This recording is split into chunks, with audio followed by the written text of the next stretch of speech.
बचल सोनेरे ॻोठ जो जेको वाक़ियो थियो आहे, जेको उन ग़रीब माण्हुनि जे मथां फायरिंग कई वई आहे, जेके माण्हू सदियुनि खां वठी हिन इलाइक़े में रहनि था, जिन जो माल मवेशी जबल में चरे थो, पर सिर्फ़ु इहो सियासी बुनियादनि ते इन माण्हुनि खे हिरासमेंट करे इन्हनि माण्हुनि खे जेको आहे सो हिसायो थो वञे त इहे माण्हू ॼामशोरो इतिहाद छॾे भोतार सां गॾु जेको ऐलान कनि।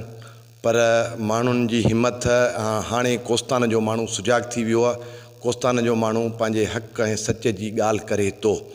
न त को ज़मानो हूंदो हो त इन भोतारनि जे ख़िलाफ़ु को ॻाल्हाइण लाइ तयारु कोन हूंदो। अॼु माण्हू उहो दाहूं करे थो, उहो माण्हू पंहिंजा हक़ घुरे थो। सियासी माण्हुनि जो इहो कमु त माण्हुनि जी ख़िदमत कई वञे, माण्हुनि खे रोड ॾिना वञनि, माण्हुनि खे को बुनियादी सहूलियतूं ॾिनियूं वञनि। पर कोस्तान में हमेशह ईअं रहियो आहे त बुनियादी सहूलियत त न ॾिनी वई आहे, पर जेके उन्हनि खे कुदरत जे तरफ़ां सहूलियतूं मिलियूं आहिनि उहे ई हिननि हमेशह माण्हुनि खां फुरियूं आहिनि।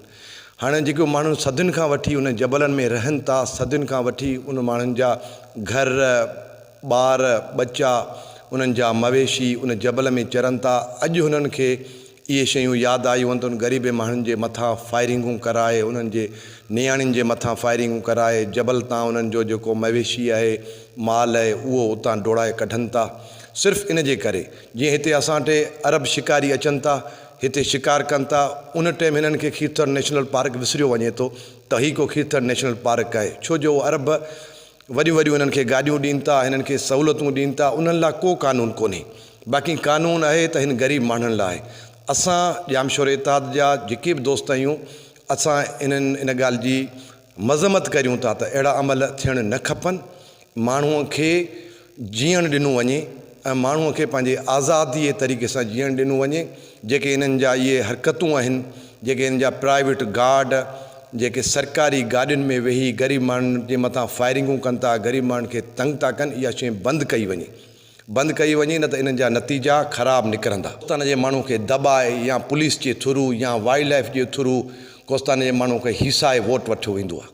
सो हाणे उहो ज़मानो ख़तमु थी वियो।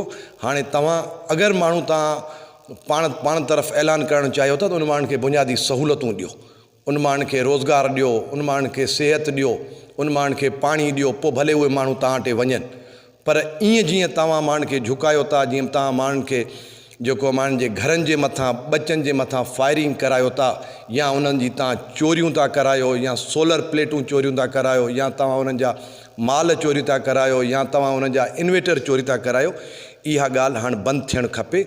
सियासत करणी आहे त सिधो थी करियो। ऐं ग़रीब माण्हुनि सां असीं हरदम गॾु आहियूं। असां चाहे कोर्ट हुजे, चाहे वकील हुजनि, पर असां हर फोरम ते उन ग़रीब माण्हुनि सां, उन ॻोठाणनि सां गॾु आहियूं जेके सदियुनि खां रहनि था।